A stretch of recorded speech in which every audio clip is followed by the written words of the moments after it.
சிலர் காரணம் இல்லாமல் எதற்கெடுத்தாலும் பிறரை சபிக்கிறார்கள். இன்றைய கேள்வி, இந்த சாபம் என்னிடத்தில் வந்து தங்குமா? அடைக்கலான் குருவி அலைந்து போவது போலவும் தகவலான் குருவி பறந்து போவது போலவும் காரணம் இல்லாமல் இட்ட சாபம் நம்மிடம் தங்காது என்று நீதிமொழிகள் 26:2 பார்க்கிறோம். நம் வாழ்க்கை தேவனின் கரங்களில் இருக்கிறது. எனவே மனிதனுடைய தீமையான வார்த்தைகள் நம்மை ஒன்றும் பாதிக்காது. அடுத்த கேள்வி என்னவென்றால், ஒருவருடைய தவறை பலரிடம் கூறிவிட்டேன், அதை அறிந்த அவர் என்னை சபித்து விட்டார், என்ன செய்வது? யாக்கோபு 4:11 சொல்லுகிறது, சகோதரரே, ஒருவருக்கொருவர் விரோதமாய் பேசாதிருங்கள். மனுஷர் பேசும் வீணான வார்த்தைகளை குறித்து நியாய தீர்ப்பு நாளிலே கணக்கு ஒப்புவிக்க வேண்டும் என்று மத்தேயு 12:36 இயேசுவே சொல்கிறார். பிறரை பற்றிய தீமையான காரியங்களை பேசுவது பாவம். இது பரிசுத்த ஆவியானவரை துக்கப்படுத்தி எதிரிக்கு நம்மிடத்தில் இடத்தை உண்டு பண்ணி கொடுக்கிறது. ஆனால் இதிலிருந்து தப்புவிக்க ஒரு வழி இருக்கிறது.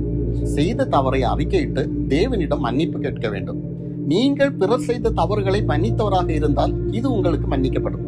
மேலும் ஒரு காரியத்தை அறிந்து கொள்ளுங்கள், உன் சகோதரனுக்கு உன்னிடம் ஏதாவது வருத்தம் காணப்பட்டால் அதை சரி செய்துவிட்டு பலிபீடத்தில் காணிக்கையை செலுத்த சொன்ன இயேசு அவர்களோடும் மன்னிப்பு கோரி ஒப்புரவாகிறதை எதிர்பார்க்கிறார். இதற்கான சந்தர்ப்பத்தை ஏற்படுத்தி தர தேவனிடம் ஜெபிக்க வேண்டும். சிலருக்கு பிறரை மன்னிப்பது கடினம், ஒப்புரவாகவும் மனம் இடம் கொடுக்காது. ஆனால் பரலோகம் வேண்டுமென்றால், சாபத்திலிருந்து விடுபட வேண்டும் என்றால் இதை செய்தே ஆக வேண்டும். மனதை பக்குவப்படுத்த தேவனிடத்தில் ஜெபியுங்கள். அவர் உங்கள் மனதை மாற்றி தைரியத்தை தருவார். இயேசு உங்கள் சாபங்களை சிலுவையில் சுமந்து விட்டதால் அவர் மன்னித்தால் சாபம் எல்லாம் நீங்கிவிடும். ரோமர் 12:14 உங்களை துன்பப்படுத்துகிறவர்களை ஆசீர்வதியுங்கள், சபியாதிருங்கள் என்று எச்சரிக்கிறது. தேவனை துதிக்கும் வாயில் சபித்தல் வரக்கூடாது. நீங்கள் பிறரை சபித்தால் கிறிஸ்துவின் சாயலை இழந்து விடுவீர்கள்.